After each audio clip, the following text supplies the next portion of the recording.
Gusto ko lang i-share sa inyo guys regarding itong push button na ito, kung paano natin ikabit ang ilaw nito guys. Mayroon kasi itong ilaw.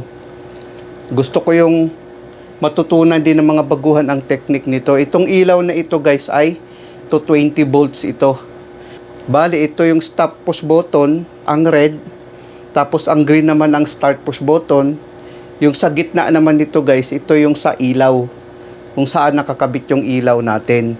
Ang function nito guys, pag i-press natin tong green, gagana ang contactor natin, tapos iilaw naman itong ilaw natin dito. Yan ang gusto kong ipapakita. Pag i-off naman natin, mamamatay ang contactor, mamamatay din yung ilaw dito. Mayroon kasing technique sa pagkabit nito.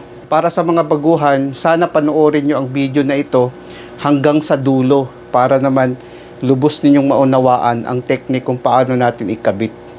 Tapos mayroon tayong diagram na susundan. Ang title nito ay Technique on how to connect push button lamp with 3-phase motor, single phase power supply. Ang ating power supply dito ay single phase to 20 volts. Tapos ang ating motor ay 3-phase to 20 volts ang delta.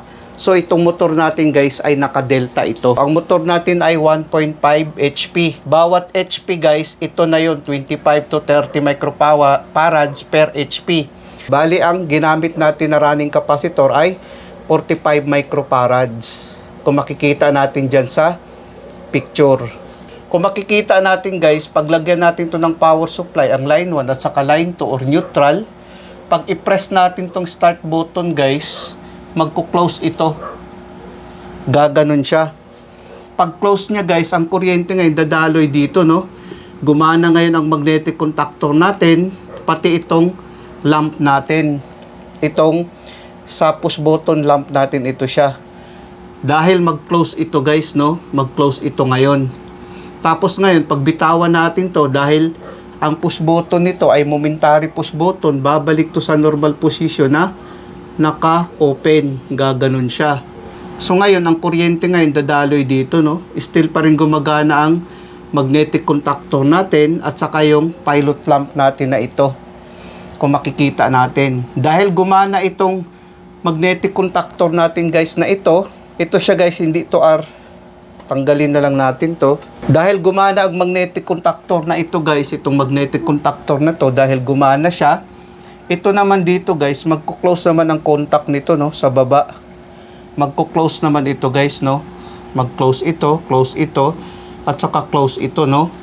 Gagana ngayon ang 3-phase motor natin. Itong 3-phase motor natin na 1.5 HP dahil gumana ang magnetic contactor natin.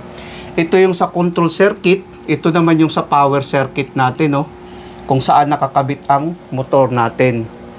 Ngayon guys, pag i-stop natin to, pag i-press natin tong stop button, pag i-press natin tong ganon, mag-stop ito guys.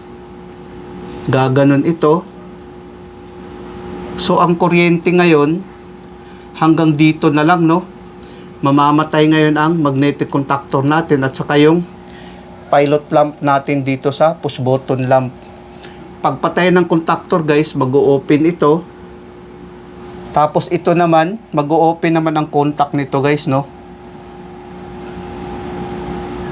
Pag open ang contact niyan guys, mamamatay ngayon itong 3-phase motor natin dahil namatay yung magnetic contactor natin. Ngayon, pag bitawan natin tong stop button, babalik to sa normal position na naka-close. Kung i-try natin, pag bitawan natin to, mag-open kasi ang contact niyan. Pag bitawan natin, magko-close ito guys. Kung makikita natin, gaganon siya. Ngayon, tingnan natin to guys, ang wiring nito. Mayroon kasing technique niyan sa pagwa-wiring. Ilapit lang natin, no, para makita. Bali ang technique nito guys, no, ipakita ko lang sa inyo. Dapat ilapit natin para makita din ng mga baguhan. Tanggalin muna natin to, no. Tanggalin muna natin to. Ang technique nito guys, kung makikita natin, no, dapat naka-off yung circuit breaker natin guys para hindi tayo makuryente. Ang technique nito, no, nag-jumper tayo. Kung makikita natin, no. Itong wire na ito, papunta to sa normally open. Normally open natin sa number 13. Ito kasi yung number 30 natin, oh. Ito yung number 30 natin. Diyan siya nakakabit. itong ilaw natin. Kung makikita natin, no, nag-jumper tayo papunta dito sa ilaw. Tapos ngayon, ang lusot naman sa ilaw guys, nakakabit dito sa line 2 ng ating contactor, kung makikita natin. Tapos ang line 2 naman ito guys, nakakabit ito sa dito natin sa ating circuit breaker. Kung makikita natin itong wire na ito, no, ayan, no, kung makikita natin, nakakabit siya dito sa A2 ng ating contactor. Yan, no, itong blue wire na ito. Yan ang technique guys. Kumbaga, para hindi aksayan ng wire, mag-jumper ka na lang dito. Mag-jumper ka dito. Kasi ito kasi guys, nakakonect ito sa normally close, papunta naman sa A1 ng ating contactor. Kung makikita natin, no, ito yung sa A1 ng ating contactor. Bali, nag-jumper siya papunta dito. Yan ang technique guys kung paano magkabit. So ngayon, ito kasi ang common natin. Ito yung common wire natin. Papunta naman dito sa normally open din sa number 14. Itong number 14 na ito sa ating magnetic contactor. So ganun ang technique guys sa pagkabit. Ngayon, i-try natin ngayon na ating paganahin. Ibalik natin to. Pinapakita ko lang kasi kung paano ikabit. At least alam din ng mga baguhan. Tapos ito siya guys, may lock ito. Pag i-lock mo ganun, okay na siya. Ayan. Ganun siya guys. Bali ito siya, may circuit breaker to dito. Ganun. CB. Circuit breaker yan guys. Ito siya, nakakabit tong line 1 at line 2 sa ating circuit breaker. I-on natin tong circuit breaker.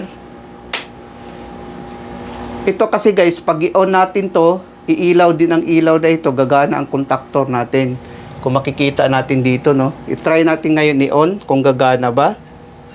Ayan, gumana yung motor natin. Tapos i-off natin.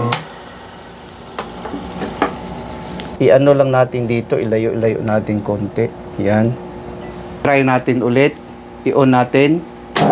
Ayan, kung makikita natin guys, umilaw din ang ilaw natin. Kung makikita natin. Tapos gumana yung motor natin guys, no? Gumana ang motor natin. Kung makikita natin guys, gumana din ang 3-phase motor natin. Pag i-off natin guys, mamamatay. Ayan. Kung makikita natin, no, try natin ulit.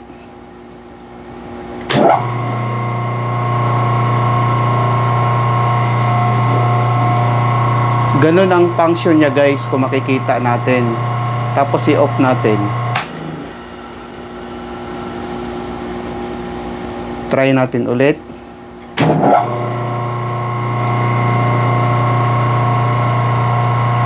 Tapos off natin. Off natin. Sana guys nakapagbigay ito ng konting kaalaman sa mga baguhan. Maraming salamat sa inyo guys. Hanggang sa muli.